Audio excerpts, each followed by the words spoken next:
Bienvenidos a Disturb Bunny. Una noche, Sara llegó tarde del trabajo. Casi era medianoche. Cansada, se sentó en su sillón, tomó su cartera y comenzó a buscar su teléfono dentro de ella. Se sorprendió al darse cuenta de que su celular no estaba ahí adentro y ya no recordaba cuándo había sido la última vez que lo utilizó. Pensó que se le debía haber caído en el camino, así que con el teléfono de su casa marcó el número de su celular. Este sonó durante mucho tiempo.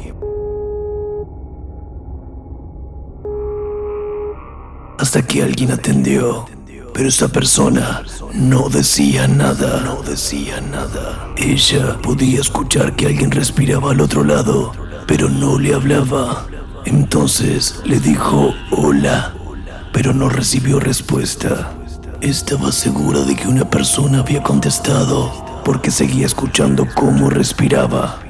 Por eso dijo: hola, ¿me escuchas? Un hombre al otro lado respondió con voz baja: te estoy escuchando. Ella iba a empezar a hablar cuando se dio cuenta que el hombre le colgó.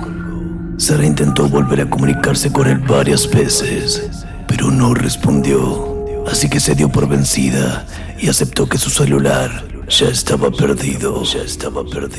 Estaba tan cansada que decidió ir a dormir.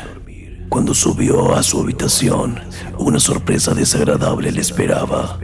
Su teléfono celular estaba sobre su cama. Si el video te gustó, dale like, comenta qué te pareció, compártelo con tus amigos.